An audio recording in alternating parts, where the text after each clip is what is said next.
Mesdames et messieurs, merci encore d'être le nôtre sur Top Kinefo, toujours dans le cadre de votre rubrique de l'essentiel de l'actualité où j'ai le réel plaisir de vous présenter les binos grâce à la magie et à la technologie. Voilà encore quelques points d'actualité où tu reviendras en gros pour scripter, commenter aussi l'actualité. Le cours de cette émission, tu connais ni réellement l'équipe n'a jamais moins. Affrontement salami, to affrontement salami. Gouvernement lingi nini na kati ya résidence ya Joseph Kabila. Eza ya koyinda. Eza masolo to kubeta. Voilà, mesdames et messieurs, premier point to kolobela wana comme c'est l'actualité to kubeta yango. Deuxième point, Félix Tshisekedi extrêmement en colère et promet des sanctions sévères contre les commanditaires qui commettre les actes ou éternir l'image du chef de l'État. Lors, il y a une manifestation organisée à Goma contre la mission des Nations Unies.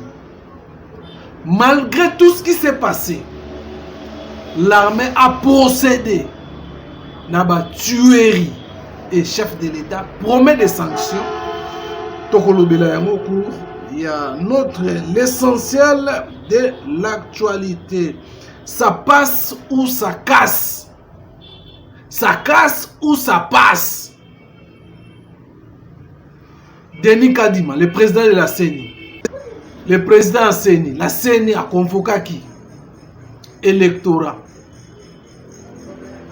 Pour les candidats présidents de la République. Moïse Katumbi aussi, na Okatanga, avait tenu un meeting na Malemba Nkulu pour assurer à ses électeurs qu'il sera candidat. Et ça, c'est masolo, tokomeka ko décortiquer au cours il y a cette rubrique de l'essentiel de l'actualité. Et le dernier point, Francis Kalombo rappelle à Sengi, le président de l'Assemblée provinciale de la ville de Kinshasa, Godin Pourri, à reprendre les études et à remettre en doute ces diplômes. Je crois 3 diplômes à doctorat en cause par rapport il y a Ndenga Kendeko Senga, le ministre intérieur a sanctionné gouverneur à ville à Kinshasa, Jean-Tini Ngobila. Voilà, mesdames et messieurs, vous avez belé à Rolanda Bisso toujours.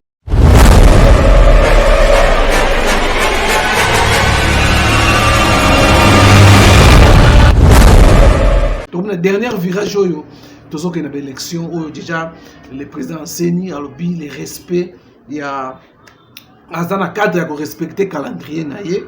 Et voilà, tout solo là, comme dit dans le baki, tout bête ma solo. Tout bête ma solo, comme je dois aborder virage, il y a un dernier virage, il y a l'élection où le président il y a Seni le 1er septembre déjà avait vraiment lancé ou annoncé solennellement que il y a appel, il y a électorat présidentiel où tous les candidats baya ko déposer ma candidature na bango, surtout ba nyonso balobaki ba kozala ba candidat président. Le moment na bango ekoki, le temps na bango ekoki, comme Denis Kadima avait annoncé le respect à calendrier et qu'on allait respecter le 20 décembre un certain mercredi 2023 les élections ezobanda. Donc les élections des bandits toko voter toko voter.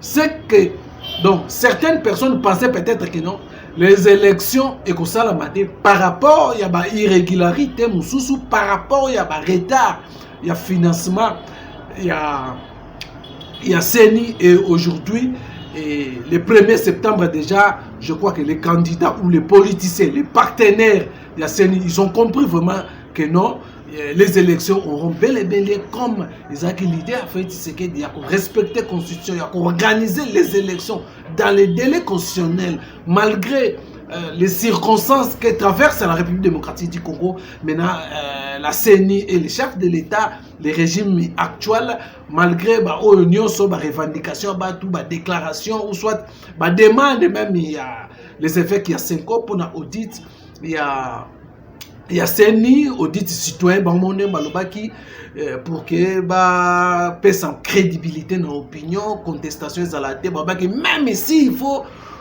glisser l'église catholique, glisser ça là maintenant même il y a quelques jours, quelques mois aussi, glisser ça là maintenant, mais du fait que bango a facilité à convaincre l'opinion nationale qu'internationale par rapport à glissement ça, mais aussi longtemps nous que non, même l'église là a tellement qui glissement et ça la matin aujourd'hui à lingi glissement ça, mais est-ce que ça qui j'ai pour couper ça l'opposition va attaquer fait ce qui a glissé encore, à violer la constitution, bien que l'église ayaki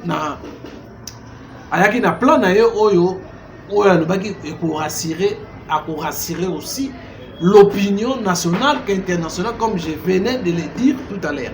Alors électorat Bengami banani bakozala candidat tous les candidats. À ceux qui pensent ou même espèrent que la CENI va conduire le processus électoral et plus précisément la gestion et la publication des résultats électoraux dans l'opacité et de manière partisane, eh bien, ils se trompent. La CENI ne souscrit pas à cette négativité. Il s'agit d'un procès d'intention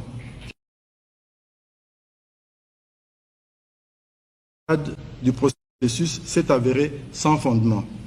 Nous avons donc géré avec professionnalisme et honnêteté la cartographie opérationnelle, la refonte du fichier électoral, la répartition des sièges ainsi que les candidatures. Chers compatriotes, l'équipe que je dirige travaille avec intégrité et le fait ainsi par conviction. Elle n'est pas forcée à le faire, elle est convaincue qu'il faut le faire. Nous sommes convaincus que ce 4e cycle électoral va hausser le standard en matière électorale et ainsi contribuer à la consolidation de la démocratie et de la paix dans notre cher pays. Ainsi, à ces prophètes des malheurs qui espèrent et affirment à haute voix que la CENI sera la cause d'un violent conflit post-électoral qui justifierait une grave instabilité politique et qui conduirait à un changement de régime antidémocratique, nous répondons en 2 mots, sans effet.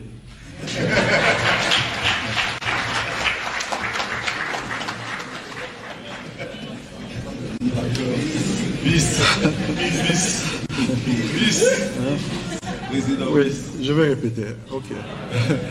Ainsi, à ces prophètes de malheur qui espèrent et affirment à haute voix que la CENI sera la cause d'un violent conflit post-électoral qui justifierait une grave instabilité politique et conduirait à un changement de régime antidémocratique, nous leur répondons simplement en 2 mots, sans effet.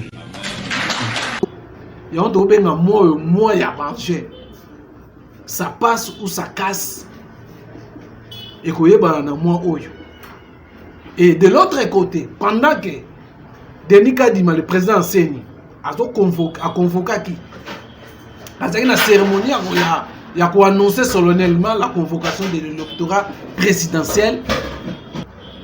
Moïse Katumbi, na Okatanga, il n'est pas tenu à Salaki meeting pour assurer à ce lecteur qu'il sera candidat président dans l'élection en 2023. Bolanda, Moïse Katumbi fait un meeting inaye. La population, engouement oyo, la population et qui est yokaye. Par rapport à surtout, il y a loi, la proposition à loi des pères et des mères au Batunyoso ne croit plus que Moïse Katumbi pouvait déposer sa candidature na président, candidat président de la République. Sa candidature na présidence. Alors, Moïse Katumbi a rassuré ses électeurs na Okatanga, na Malemba Nkulu. Suivez cet extrait. Il y a fait, il y a meeting. Bomona moi, bomona nguema. Oyo batu bayaki bayoka ye quand même Moïse Katumbi. Ya batu bayaki na meeting bayoka l'assurance ya Moïse Katumbi, comme je vous ai dit tantôt que Moïse Katumbi a rassuré qui na électorat électeur na ye. Il y a Malemba Nkulu que il sera candidat malgré les plans nyos bazosala pour que ba écarter, mais à cause de la candidat il tient à sa candidature. Il y a président de la République. Voilà, mesdames et messieurs, ça c'était le premier point. Je reviens pour le deuxième point. Comme je vous ai dit, ça chauffe au niveau de Jelem na Gombe, na résidence. Résidence, il y a Jelem, il y a Joseph Kabila. Quelques détails de ce qui s'est passé.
Le colonel ici présent a lobby Jean-Pierre Bembande a signé c'est encore une autre provocation après avoir agressé la fondation Moussé. On a dit deuxième provocation. Il y a un document à mon côté. Il y a un document à mon côté. Et c'était intimidé. Nous sommes dans un état de droit, il n'y a pas de plus fort, il n'y a pas de faible. C'est notre pays. Comment vous pouvez venir comme faire des choses pareilles? Et ça n'a quoi un chef de l'État? Ce n'est pas normal. Comment un ministre de l'Intérieur, un ministre de la Défense, a continué d'avoir passé à Mambaboué? Nous sommes dans quel état? C'est une démonstration en France. La dernière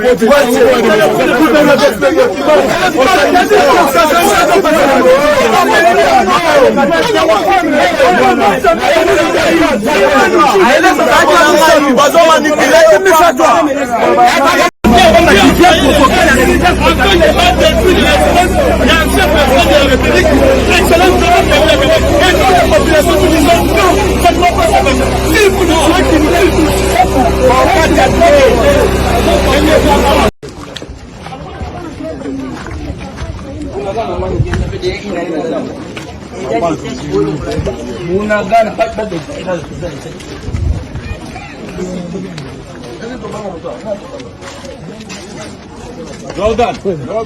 Olha. Vem lá na bangu vai bazar.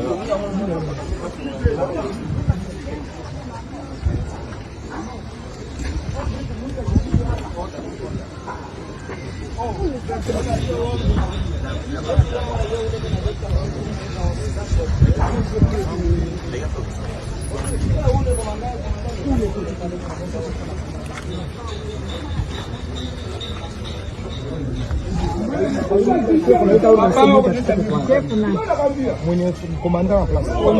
Mwambie tu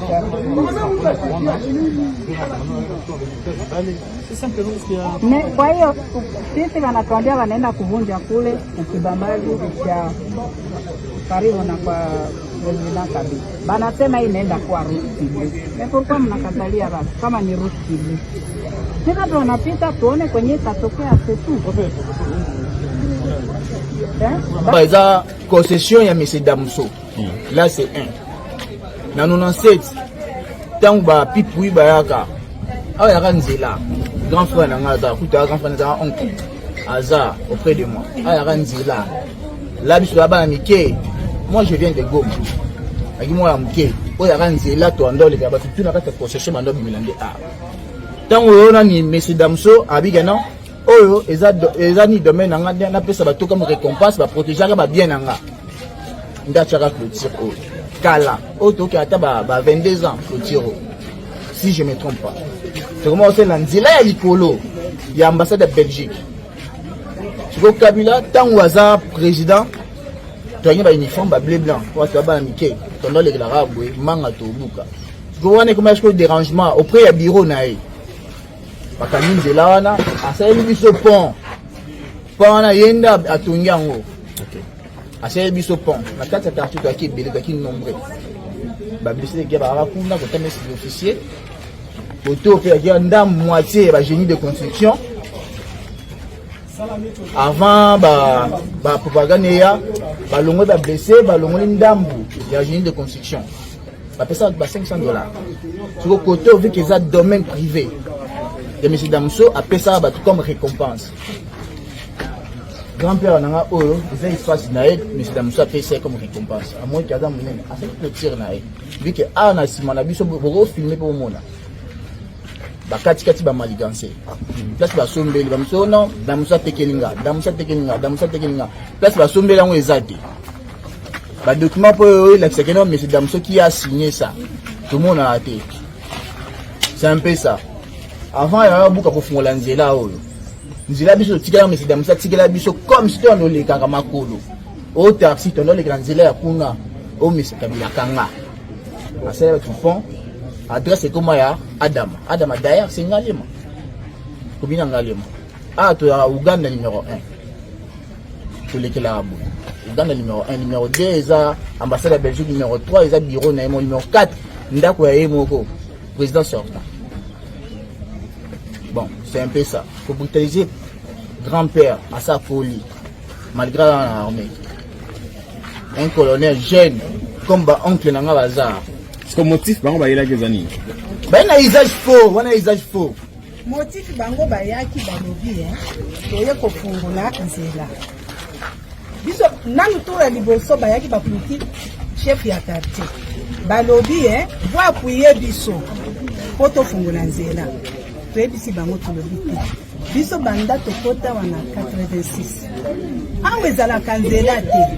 Nzela ezalaka kamo mutu apesi valeur na kati esikoyo. Eza président sorta Kabila. Tango amonaki ke basoda bakufi ebele.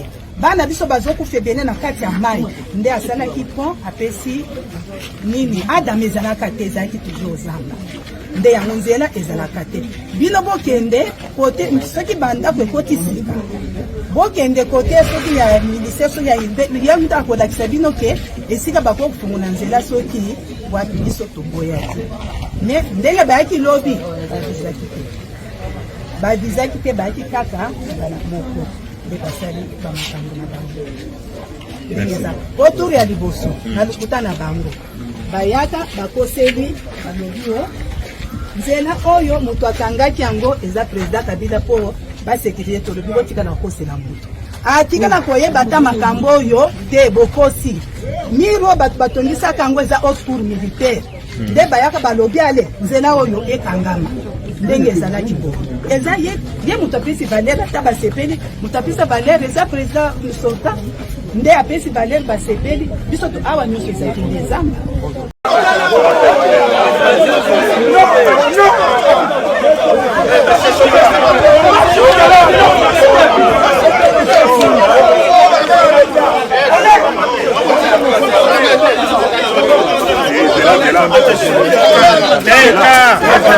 Yo, petit,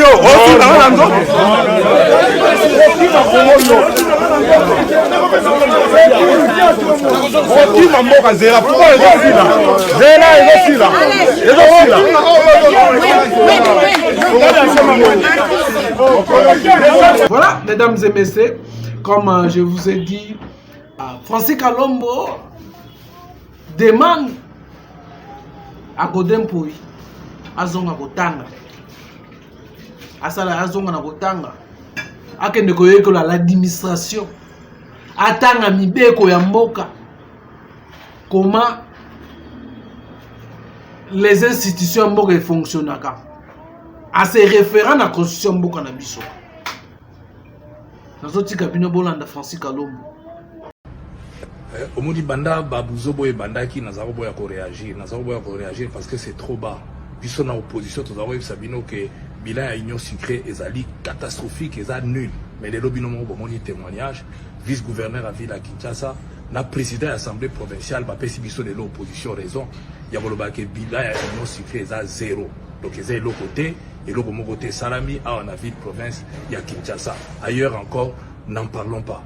Et c'est quand même regrettable oyebi na Hollande ba discussion moko ezopesa na pasi président de l'Assemblée provinciale Godem Poi azana ba diplôme belé et on commence à se demander même repos intellectuel ba pesa qui est pourquoi respecter en côté les faits même d'écrire le gouvernement central il faut ayer belo komoko nakanisi il faut azwa loi sur la libre administration il y a ma province il y a 2013 j'étais législateur j'ai participé na nini ya loi wana et je peux vous dire que le pouvoir central n'a pas la compétence de sanctionner le gouvernement provincial Karandengwana. Et d'ailleurs, nous avons renvoyé à sa disposition.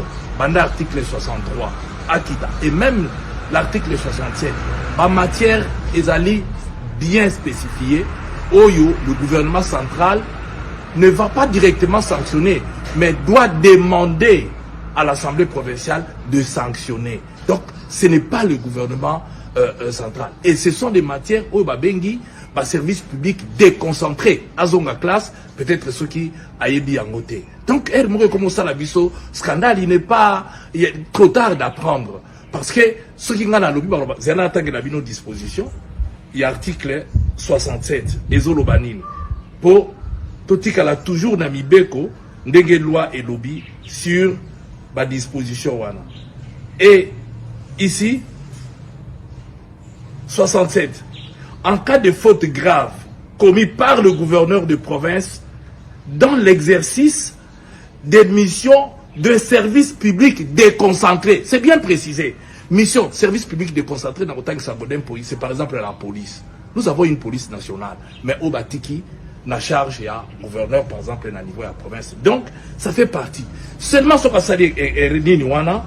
service, le pouvoir central peut, voilà ce qu'il peut, saisir l'Assemblée provinciale pour faire application des articles 41 et 42 de la présente loi. Donc il doit saisir, hein, et en matière pénale, devant la Cour de cassation selon la procédure bien disposée. Donc, awa, kodem pour y lettre na wana, et d'ailleurs, le fait même Yayoko Komela, ministre pour aussi avoir sanction contre et ça outrage l'Assemblée provinciale. Alors j'espère que bah élu na biso ya ville province à Kinshasa pour que ça biso sous sonité dès que si tu veux qui soli belé bah aussi biso soli il faut na rentrer au borosala binobo tunaye bon poursuivre yepé godem pour na outrage l'Assemblée provinciale puisqu'il ne peut pas faire ce qu'il est en train de faire ça que ça biso soni alors si binopé ba collègue na soni et biso pe ba kinois toujours assister na ba théâtre moko bouye o ezo sala biso soni mais quand cela ne tienne bino moko bo monique ezalango likambukutu ya gestion te ezali kambu bango moko ba yebi alors biso to ko memama na ba mouvement ya ba buso ba décollaté autrement alors na minute tozo solola union sucrée et lobby yango moko ke ba salarié ville ya nango gérer te eloko moko malonge zate à ce moment-là bango moko ba na bilan ya ko présenter devant biso te élection yango to comité en campagne ba sali bien ba pesi biso siko ba arme bango moko ba pesi biso minduki po to la bisa bango to kozong c'est la bango kaka oya bango moko le moment venu po dans quelques jours awa campagne so banda donc boza sous ne loka kolobate puisque moi o boza otira biso makele de tsoka de ngongo kaka ba pour dossier to za kolobela bino public za ko ndimela biso te parce que outi na minoko na bino moko. Donc nous disons simplement que Kodempo il va au-delà il y a ba compétence na et que le ministre de l'Intérieur quel que soit le pouvoir à Zanango il ne peut sanctionner que. Et la loi est claire là-dessus. La loi, nul n'est censé ignorer la loi. Et ça va réserver pour les juristes. Mais bien on peut voir ma professeur, voir ma plombe belé. Surtout, Godem Poi. Peut-être, ça va respecter qui des pots intellectuels. On va commettre Babino, commettre. Donc, tout ce qui est l'Assemblée, balukande ba kosala pour ba saisir ba sanctionner puisque trop c'est trop. Et en ce moment-là, batu ba kopé manana moi muketo ebelo ba kolukate mais ça na on intérêt na bisoté pour nous ba ko bezana on intérêt na bisoté donc biso ba kino tozo se retrouver donc ça ne sert absolument à rien donc nous avons liga okota makamakote mais on a besoin insister besoin tout na na ki obligé na répliquer na donc c'est bino ka na loi azana droite a na compétence mon côté et nulle part ba pesi même temps où cette loi a été révisée par la révision après révision de la Constitution l'article 220 de la Constitution est clair bakoki ko diminuer ba prérogative ya ba province donc ba province ba la ba prérogative na bango et nous sommes dans ce que nous appelons que ça soit en droit ou en sciences politiques et administratives puisque j'ai quand même ba doctorat en somi balewana nous sommes dans le régionalisme politique, c'est l'antichambre du fédéralisme. La seule différence qui existe, c'est que dans le régionalisme politique, les provinces n'ont pas de constitution, même des mini-constitutions comme on voit dans d'autres pays, bah, État OESA, le système fédéral. Donc nous sommes dans le régionalisme politique, il faut faire très attention, et nous ne sommes pas dans un pouvoir centralisé où à l'époque de Maréchal, où le pouvoir central pouvait sanctionner un gouverneur. Non. Maintenant, il peut demander, en cas de... Et les matières, ils ont bien spécifié dans quelle matière a eu au Sénat, dans le gouvernement provincial, dans l'Assemblée provinciale, à sanctionner le gouverneur. En tout cas, merci, Natiki Bino, mais à chaque fois, ce qui problème est à libre, mais au moins, biso de l'eau dans l'opposition, tu as un plaisir.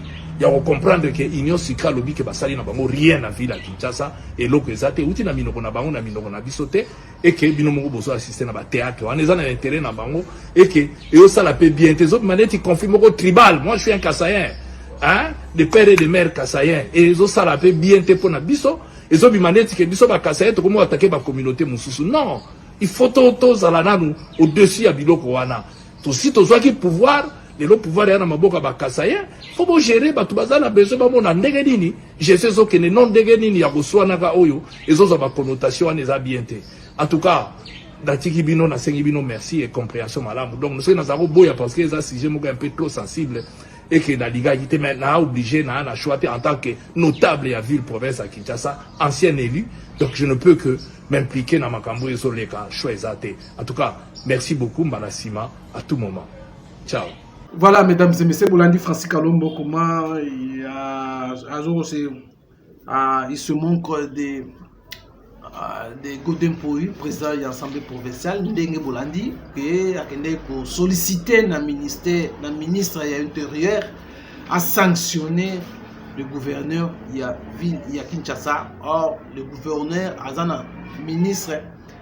Or, pour lui, Francis Kalombo, selon il a évoqué les articles de la Constitution où ils ont permettre de tuer le ministre intérieur à à sanctionner directement le gouverneur de la ville de Kinshasa Bolandi. Donc le ministre a sanctionné directement le gouverneur de la ville de Kinshasa. Voilà, c'était un recadrage. Il y a il y a Francis Kalombo, Oyo, Ameka qui a recadré Godin pour et puis à remettre en doute ses diplômes. Diplôme et belé. Voilà, mesdames et messieurs, la situation fait Tshisekedi s'est fâché. Hein, on va terminer par ici. Tshisekedi s'est fâché lors il y a une conférence de presse tenue ce vendredi 31. Ce vendredi, pardon, 1er septembre, il y a ce qui s'est passé, la manifestation contre la mission des Nations Unies à Goma, où il y a eu des actes, et Salamaki Wana, il y a eu carnage, où l'armée congolaise a bêtaki a manifestant, où même la communauté internationale, gangi, sépélité, ma déclaration de par-ci, par-là, et où tu même, il y a certaines de gomatraciens moussous basala qui va déclaration dans Bango pour fustiger, même plus loin, pour charger en gros le chef de l'État. En sa force spéciale de tirer sur plus de 20 personnes, 20 civils ici à Goma, qui sont simplement parce qu'ils étaient en train de réclamer le départ de la MONUSCO. La MONUSCO qui est au Congo depuis plus de 22 ans n'a rien fait, même pas maîtriser un seul groupe armé. La MONUSCO qui a failli à sa mission, elle est aujourd'hui protégée par M. Félix Tshisekedi au détriment de sa population. Félix n'est pas différent d'Hitler, Félix n'est pas différent de Kagame, Félix n'est pas différent de Zadef, Félix n'est pas différent du M23. Comment comprendre que tout un président peut envoyer sa force spéciale au lieu d'aller protéger sa population, mais plutôt de tuer dessus? C'est anormal. Et nous nous demandons comment est-ce que, sous l'état de siège, ces gens-là, les Wazalendo, ont été acceptés par les gouverneurs militaires, le Fénéen Constantin. Comment est-ce que ces gens-là ont installé leur radio en ville de Goma? Ils ont reçu tous les documents possibles. Ils ont manifesté depuis longtemps, ce n'est pas la première fois. Ils ont manifesté le 30 juin dans la ville de Goma. Ils ont été autorisés par les autorités provinciales. Ils ont manifesté le dimanche dernier et ils ont fait même le sacrifice d'une vache sous les yeux de toute la population de Goma. Aujourd'hui, parce qu'ils commencent à toucher sur les intérêts de M. Félix, c'est comme ça que maintenant, ils deviennent des rebelles alors qu'ils sont non armés. Ce sont les jeunes, ce sont les enfants de Goma, ils ne sont pas étrangers. Ils n'avaient aucune arme, leur église a été incendiée, leur radio a été pillée, les jeunes passants ont été assassinés, tirés à bout portant. Et donc c'est la démocratie que nous sommes en train de détruire. Et ça c'est sous Félix Tshisekedi. Le monde entier doit agir et venir protéger le peuple congolais. Monsieur Félix doit être sanctionné et doit dégager. C'est le moment de le faire partir. Sinon... Il a pris les informations, le chef de l'État a profité qu'au cours d'un conseil, au cours du conseil des ministres, Félix Tshisekedi a promettre les sanctions sévères dans les commanditaires oyo nyonso bapozaki ba acte wana oyo nyonso ba participaki sont déroulés à Goma il y a 2 jours.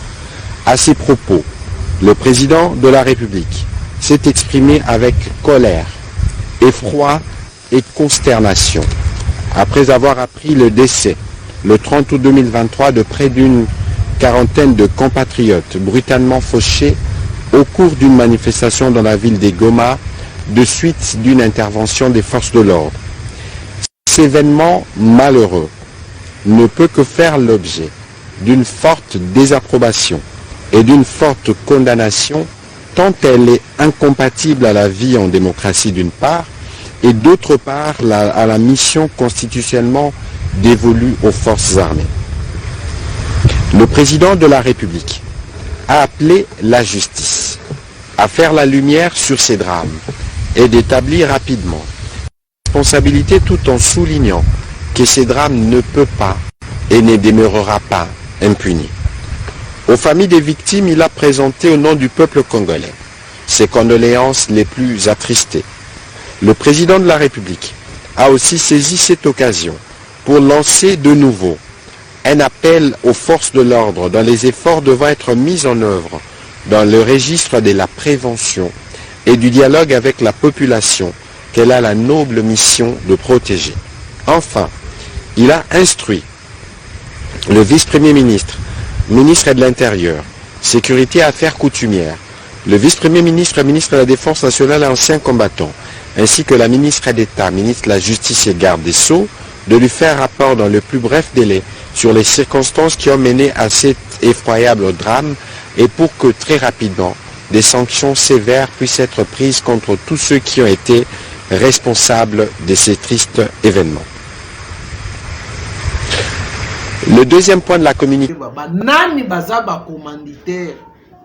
Certains ont accusé déjà le gouverneur militaire Constant Ndima, comment il pouvait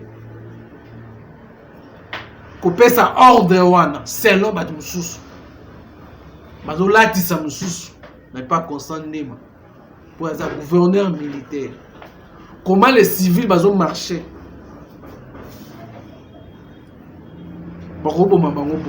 Est-ce que Bazaki bien armé? Est-ce que Bazaki les infiltrés parmi ces manifestants? Ou Bazaki na plan basala? Ba déjouer mais d'une façon oyo et sali mabe même le mboka oyo poussé président de la République à silika à promettre les sanctions sévères na ba acte oyo ezakoleka na ba acte oyo eleka qui pardon j'allais dire le 30 août 2023. Comment une manifestation est comme un net de bon certains politiciens vont dire carnage au Salami na Goma. Même les chefs d'État, bien que certaines va charger sur le chef de l'État, va ça en récupération politique, mais les chefs de l'État, lors il y a un conseil des ministres, a démontré que la face de l'opinion nationale et internationale, il n'est pas d'accord. La réponse, il y a stopper les manifestants. Et alors il faut des sanctions sévères. Constantement sera sanctionné comme il est le numéro 1 du province. Les commandants, il y a l'opération, vous allez sanctionner malgré les explications du gouverneur militaire. Il y a Pesaki. À Françoise Bouela. Faire un groupe mystico-religieux qui a apparu ici. Nous le connaissons il y a quelques mois. Le leader, c'est un prophète, il s'est dit prophète d'ici moi. Il est originaire du Sud Kivu, mais installé ici. Et la police est allée, donc le 29 soir, pour les encadrer, les empêcher d'aller vers la base de la MONUSCO.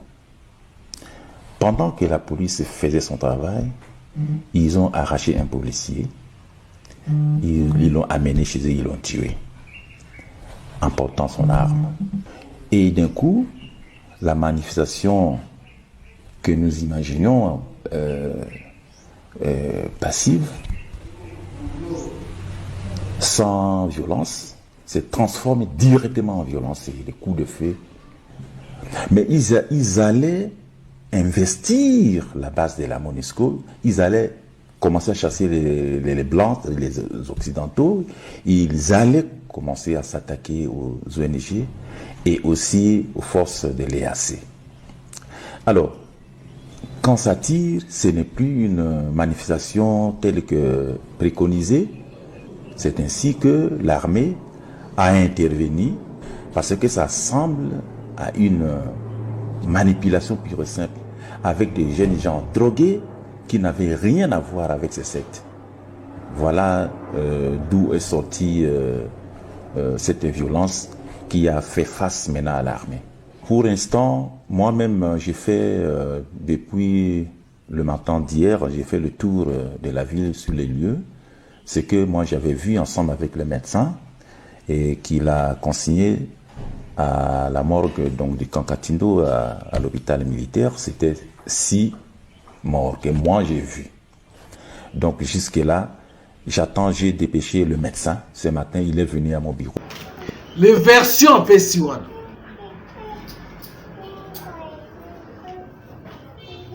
Est-ce que Batouana Babomi, les infiltrés, et les questions, Congolais, nous entendons une enquête. Une enquête, Salama. Le procès, na Ope Bakangaki, et bandit déjà. Surtout dans la période où on a un virage, il y a une élection. Pour équiter ça électorat, il y a le président de la République. Pour nous, ce salami, c'est en défaveur du président de la République. et compliqué électorat. Voilà, mesdames et messieurs, c'est par ici que nous mettons fin. Si nous avons qui est belé à Kolanda Bisso, donc prochainement le numéro